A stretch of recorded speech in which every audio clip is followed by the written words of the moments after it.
Hello, আসসালামু আলাইকুম। আমার কলেজার ভাই ও বোনেরা, তোমরা সবাই কেমন আছো? আশা করি তোমরা ভালো আছো। আলহামদুলিল্লাহ, আমিও তোমাদের দোয়ায় ভালো আছি। আজকে আমি তোমাদেরকে দেখাবো গাঢ় কচু দিয়ে মাছের ডিম কিভাবে রান্না করি। সেই রেসিপিটাই আমি তোমাদের সাথে শেয়ার করব, তোমরা দেখতে থাকো। প্রথমে আমি গাঢ় কচুগুলা ছোট ছোট পিস করে কেটে নিয়েছি। সেটা এখন হালকা ভাপ দিয়ে নেব। হালকা ভাপ দিলে কি হয় জানো, কচুর মধ্যে একটা পিচ্ছিল ভাব থাকে, সেই ভাবটা মানে সরে যায়। যদি ভাপ যদি না দাও, সেই কচুরটা তুমি যদি রান্না করো, তাহলে রান্না করার সময় এত পিচ্ছিল একটা ভাব বের হয়, সেটা তরকারিটা খেতে একদম ভালো লাগে না, বেশি ঘন হয়ে যায়। তার জন্য একটু ভাপ দিয়ে নেবে। এদিকে দেখো মাছের ডিম, এটার মধ্যে আমি লবণ দিয়ে দিলাম, তারপর একটু মরিচ গুঁড়া দিলাম, তারপর একটু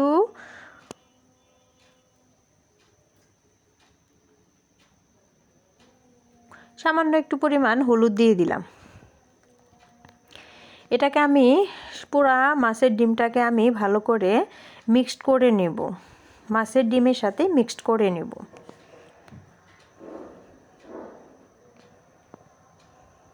এদিকে আমি তাওয়াটা চুলায় দিয়ে দিয়েছি। এখন সামান্য পরিমাণে আমি তেল দিব। তেলটা গরম হওয়ার পর তারপর আমি সেই মাছের ডিমটা কড়াইয়ের মধ্যে দিয়ে দিলাম।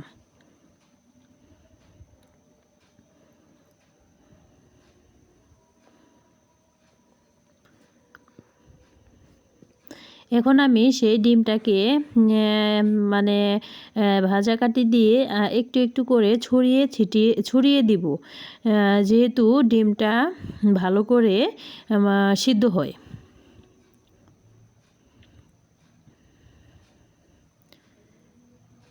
এখন আমি ডিমটাকে একটু ডিম ভাজির মতন করে নেব। আর আমি আস্ত লো হিটে দিয়ে ডিমটাকে ভাজি করব, যেহেতু ভিতরে যে কাঁচা অংশ থাকে, সেই কাঁচা অংশ যেন না থাকে, ভালো করে যেন সিদ্ধ হয়ে যায়। তার জন্যে আমি একদম লো হিটে দিয়ে আস্তে আস্তে করে সেই ডিমটাকে ভেজে নেব।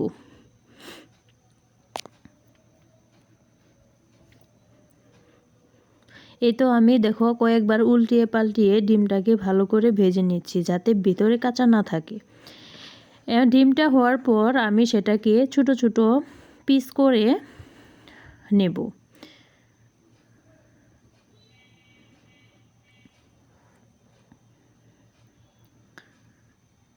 এই তো দেখো আমার সামান্য একটু ডিম থেকে কতগুলা পিস হয়েছে। ডিমটা যখন ভাজি করা হয় তখন ডিমটা আরও অনেক ফুলে অনেকটুকু হয়ে যায়, ডিমটার অনেক আয় পড়ে।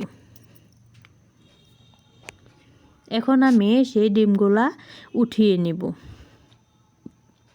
হ্যালো বন্ধুরা, তোমরা যদি আমার ভিডিওগুলো ভালোবাসো তাহলে আমাকে লাইক, শেয়ার, সাবস্ক্রাইব করে পাশে থেকো, কারণ তোমাদের ভালোবাসা ছাড়া আমি এগোতে পারবো না। তোমরা যদি আমার নতুন নতুন ভিডিও পেতে চাও তাহলে আমাকে কমেন্টসের মাধ্যমে বলো, আমি চেষ্টা করব তোমাদের সেই ভিডিওগুলা রান্নার ভিডিওগুলা উপহার দিতে। এখন আমি কড়াইয়ের মধ্যে পেঁয়াজ কুচি আর একটু জিরা দিয়ে দিলাম। সেই পেঁয়াজ কুচিগুলো আমি কিছুক্ষণ নেড়ে চেড়ে নেব। তারপর আমি সেখানে রসুন বাটা, জিরা বাটা, একটু লবণ, তারপর এই তো দেখো একটু মরিচ গুঁড়া দিলাম। তোমরা যে যেমন ঝাল খাও সেই পরিমাণ মরিচ গুঁড়া দিয়ে নেবে।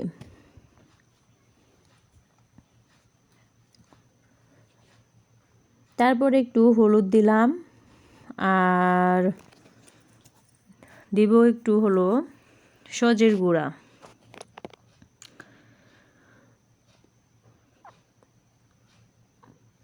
মশলাটা আমার দেওয়া শেষ। আমি সামান্য পরিমাণ পানি দিব, যাতে মশলাটা ভালো করে কষানো হয়। তোমাদেরকে আমি বারবার প্রত্যেকটা ভিডিওতেই বলেছি, মশলা মাছ হোক বা মাংস, মশলাটা যদি ভালোভাবে কষানো হয় তাহলে তোমার রান্নাটা এমনিতেই বেশি মজা লাগে। এখন আমি সেই ভাপ দেওয়া গাঢ় কচুগুলা আমি ভালো করে কষিয়ে নিচ্ছি। এটা হলো আলুর মতন একটু শক্ত, সেটাকে ভালো করে কষিয়ে নিলে সেই একদম মনে করো আলুর মতনই খুব নরম হয়ে যায়, খেতেও খুব মজা লাগে।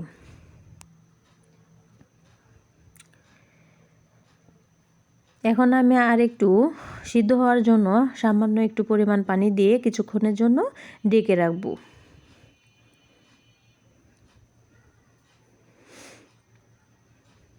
এই তো দেখো আমার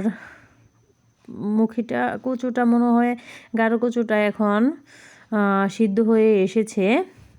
দেখো পানিটা শুকিয়ে গেছে। আমি একটু ভালো করে নেড়ে চেড়ে নিচ্ছি।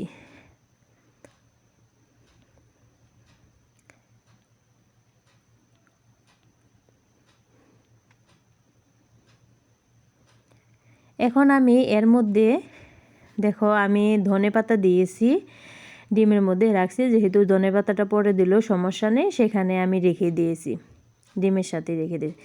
এই তো দেখো একটা ধুন্দুল দিলাম যাতে একটু মানে মাখো মাখো ভাব হয়, তার জন্য ধুন্দুল আর ডিম সব একসাথেই দিয়ে দিলাম।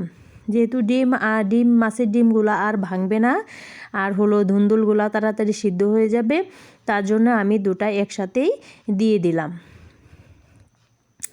একসাথে দিয়ে ভালো করে দেখো মিক্সড করে নিচ্ছি। ভালো করে মিক্সড করে নিয়ে যাতে মশলাটা ডিমের সাথেও ভালো করে মিক্সড হয়ে যায়। এখন আমি পানি দিয়ে দিব, মানে যতটুকু পানি লাগে, বেশিও দেবো না, অল্প পরিমাণে পানি দিয়ে দিব।